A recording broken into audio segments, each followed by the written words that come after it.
Amada Iglesia, que el Señor los bendiga.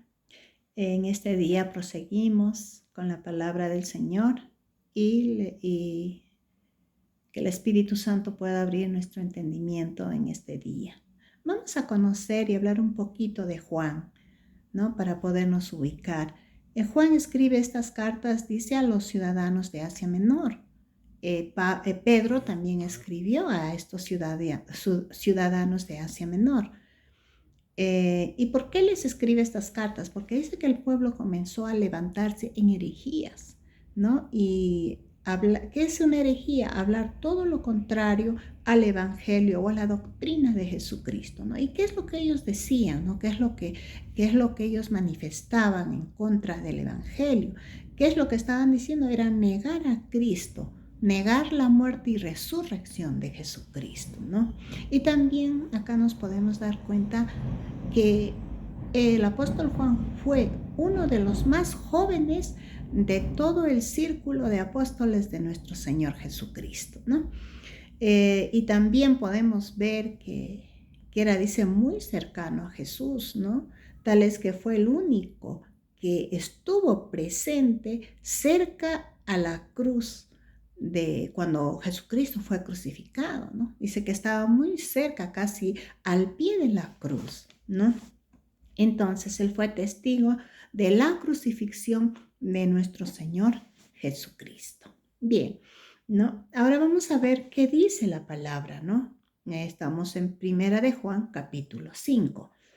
Bueno, como siempre nosotros hemos dicho y siempre lo repetimos, Dios es vida, decimos, ¿no? Dios es vida, Dios nos da vida, ¿no? Pero la vida es el resultado de haber nacido de Dios. Esa es la vida que Dios nos da, el resultado de haber nacido de Dios. Entonces, todo aquel, ¿no? Y estamos hablando los primeros versículos, los versículos del 1 al 5, ¿no? Del 1 al 5 estamos viendo. Nos dice, entonces dice, que dice la palabra, que todo aquel que cree que Jesús es el Cristo. Dice, entonces, ¿qué es el Cristo? Podemos ver, ¿no? Que tenemos que creer, ¿no? Que Cristo, dice, es el ungido. ¿Qué es el ungido? El ungido de Dios. Entonces podemos ver que el apóstol Juan, de una manera muy clara, nos explica que nosotros hemos nacido espiritualmente y llegamos a ser hijos de Dios por tener fe, hermanos. Llegamos a ser hijos de Dios por tener fe y creer en el Señor Jesucristo y en su obra redentora. Muy sencillo, ¿verdad? Es sencillo lo que el Señor nos habla. Miren, solamente por creer y tener fe, nosotros llegamos a ser hijos de Dios. Ahora, en el Evangelio de Juan, hablando del Evangelio de Juan, ya no de las cartas, sino del Evangelio, que es el mismo autor, ¿no?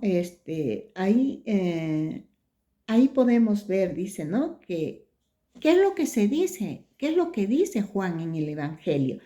Que Jesucristo, dice, vino a los suyos y los suyos no les recibieron. Que Jesucristo vino por su pueblo, por su gente, por su pueblo, pero que no lo recibieron. Y luego en ese mismo evangelio, Juan también dice, ¿no? Mas a todos los que le recibieron, a los que creen en su nombre, les dio potestad de ser hechos hijos de Dios. Esto está en el evangelio de Juan, en el capítulo 1, versículo 12, ¿no? Entonces, ¿de qué nos podemos dar cuenta? Dice que él vino por su pueblo, vino por el pueblo de Israel, ¿no? Vino por los suyos, pero su propio pueblo no lo recibió. Su propio pueblo lo desechó. Se dan cuenta, ¿no? Pero acá nos ponen algo muy hermoso. Pero aquellos que le recibieron, dice, les dio poder y autoridad de ser hechos hijos de Dios. Y es más, hermanos, incluye a todos aquellos que creen en el nombre de Jesús. Nos incluye a nosotros, a ustedes y a mí. Qué precioso, ¿verdad? Es sencillo lo que el Señor ha hecho para que nosotros, lo que el Señor nos habla en su palabra, nos enseña en su palabra para poder ser hechos hijos de Dios. Vamos a leer por favor el versículo 3 del capítulo 5. ¿Qué dice? Dice, ¿y quién puede ganar esta batalla contra el mundo? Ay, perdón, el 3. Amar a Dios, dice, significa obedecer sus mandamientos, y sus mandamientos no son una carga difícil de llevar. Pues no es una carga difícil de llevar, pues todo hijo de Dios vence a este mundo de maldad y logramos esa victoria por medio de nuestra fe. ¿Qué nos dice el Señor? Juan una vez más nos aclara que si amamos a Dios, tenemos que cumplir sus mandamientos. Porque, hermanos, si somos hijos de Dios, ya nosotros tenemos un estilo de vida. Es normal para nosotros obedecer la palabra del Señor. No podemos, y tampoco podemos pensar que es difícil. Porque si amamos de verdad, no es difícil, hermanos. Si amamos de alma, mente, corazón, no es difícil. Porque miren, como madres o padres les hablo, ¿no? Cuando nuestros hijos están pasando momentos difíciles y a veces son situaciones muy difíciles, pero nosotros como padres decimos, sí lo vamos a hacer, sí lo podemos hacer, ¿no? Por más difícil que sea. ¿Por qué hacemos eso por nuestros hijos? Por lo que los amamos, ¿no? Entonces, con mayor razón, si amamos a Dios, si amamos a Cristo, si amamos todo lo que Él ha entregado por nuestras vidas, entonces no va a ser difícil obedecer, cumplir con sus mandamientos, ¿no? Eso es lo que nos está diciendo Juan en el verso 3. Luego nos habla. Luego pasamos a leer también el versículo 5. El versículo 5 dice, ¿y quién puede ganar esta batalla contra el mundo? Únicamente los que creen que Jesús es el Hijo de Dios. Nosotros tenemos la victoria, hermanos. Si nosotros creemos que somos hijos de Dios porque hemos creído en Jesucristo, nosotros, dice, somos vencedores. Nosotros ganamos la batalla contra este mundo, ¿no?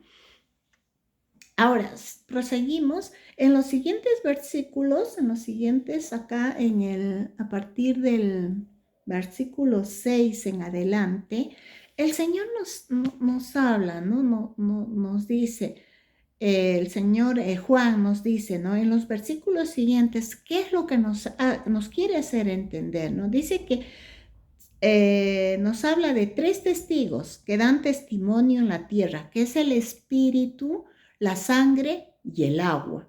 Y estos 3, dice, están de acuerdo en un propósito, que es de presentar a Cristo como el Salvador del mundo y que pagó por nuestros pecados y nuestras culpas. Ese es el testimonio que dan estos 3 elementos de los cuales estamos hablando, ¿no? Entonces, ahora, y si nos damos cuenta, en esta carta hay detalles, hermanos, hay detalles que no se han escrito en otras cartas o evangelios, ¿no? Por ejemplo, del agua, ¿no? Del agua que brotó del costado del Señor Jesús, ¿no? ¿Y quién nos habla de esto? Es Juan, porque Juan fue el testigo muy cercano, es quien vio la muerte de Cristo. Por eso nos habla del agua, ¿no? Ahora, para darnos cuenta un poquito más, nosotros vamos a ver cuál es el significado de la sangre, ¿no? Muchos ya sabemos, ¿no?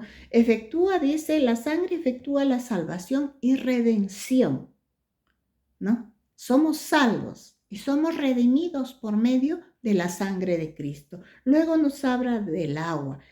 El agua, dice, imparte vida, hermanos, imparte vida, nos da vida, ¿no? Nos da vida. Esa sangre que brotó del costado de Jesucristo nos da vida. Eso es lo que lo que nos enseña Juan en estos versículos, ¿no? Ahora, ¿qué más nos dice, no? Esa agua, ¿por qué brotó, hermanos, del costado de Jesús? Porque eh, un soldado penetró su lanza en el costado de nuestro Señor Jesucristo, ¿no? Para asegurarse que Él había muerto. ¿Y qué brota de ahí? Agua y sangre, ¿no? Por eso acá nos dice que el agua imparte vida. No, el agua nos imparte vida. Eso es lo que tenemos que nosotros entender. Ahora más adelante, empezando del 13, nos habla directamente y directamente también habla a los ciudadanos de Asia Menor en Juan, ¿no? Les dice, les escribo estas cosas a ustedes que creen en el nombre del Hijo de Dios para que sepan que tienen vida eterna. Este capítulo nos habla mucho de la vida por medio de Jesucristo, de esa vida que Cristo nos da. ¿No? Acá también nos habla de vida eterna. Y estamos seguros del que Él nos oye, dice, cada vez que le pedimos algo que le agrada. Sí, hermanos, nosotros tenemos que pedirle a nuestro Señor algo que le agrade a Él. No podemos pedirles cosas por ejemplo, ¿no? Un ejemplo, de que alguien se divorcie, ¿no? O de repente de que tú puedas coger algo sin permiso de nadie y decirle, Señor, que no se den cuenta, ¿no?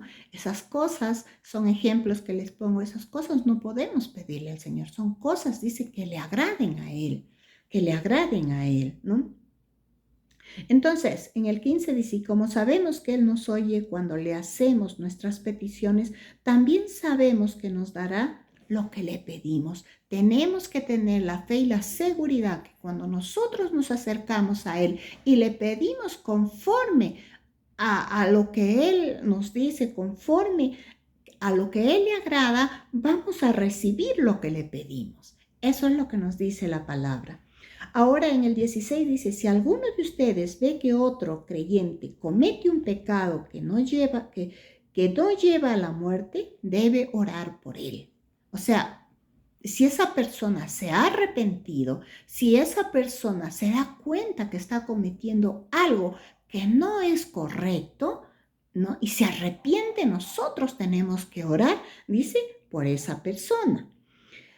Y Dios dice, le dará, nuevamente nos habla de vida, y Dios le dará vida a esa persona. Pero, dice, hay un pecado que lleva a la muerte. Y no digo que se ore por quienes lo cometen, dice. O sea, Él nos dice, ¿no? Hay pecados que llevan a muerte y dice, yo no les digo que oren por esas personas. ¿Por qué, hermanos? ¿Saben por qué? Porque hay personas que cometen pecado, que ya se han convertido a Cristo, que ya conocen de Dios, pero que siguen cometiendo pecado tras pecado y no se arrepienten. No se arrepienten. Entonces, ¿qué dice? ¿Qué nos dice Pedro? Que no oremos por ellos, porque no entienden, porque no hacen caso y siguen en los pecados, conociendo la palabra, viviendo y hasta muchas veces compartiendo con los miembros de una iglesia. Entonces ellos siguen en lo mismo. Entonces dice acá, ¿no? Les digo que no oren por ellos. ¿Por qué dice?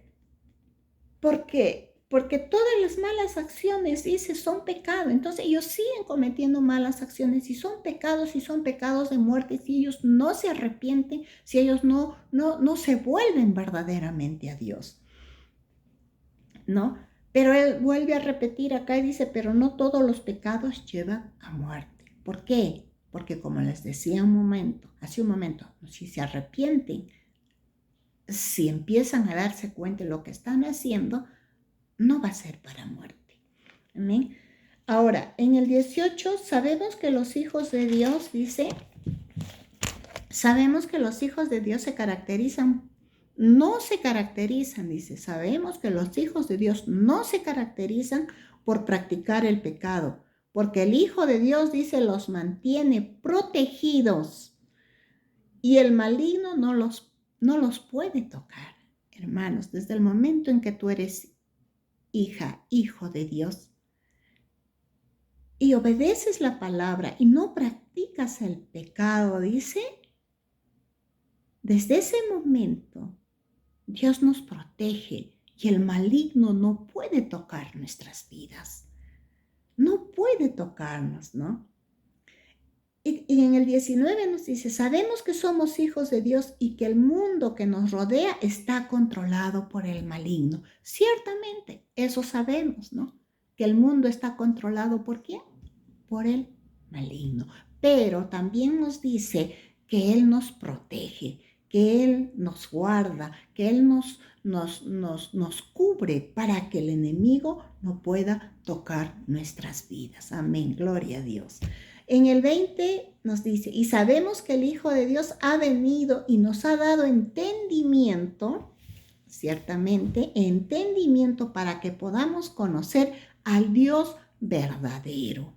Nosotros, hermanos, conocemos al Dios verdadero y ahora vivimos, dice, en comunión con el Dios verdadero porque vivimos en comunión con su Hijo Jesucristo.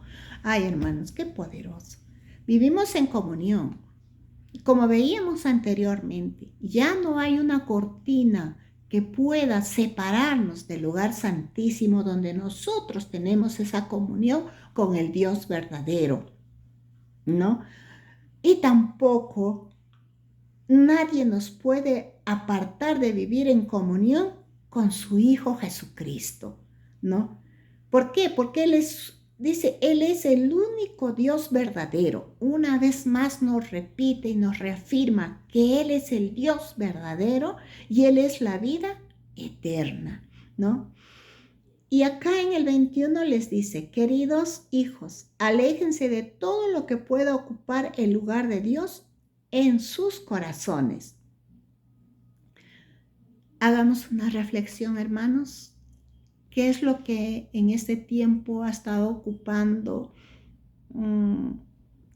nuestro corazón? ¿Qué es lo que ha estado estorbando para que nosotros no pudiéramos acercarnos con todo nuestro ser a nuestro Señor Jesucristo? Así es que pensemos en eso, reflexionemos en eso y démosle gracias a nuestro Señor por su palabra tan poderosa. Que el Señor los bendiga, que los cielos se abran a su favor y que las bendiciones y las peticiones que ustedes tienen delante de nuestro Señor sean cumplidas, hermanos. Gracias.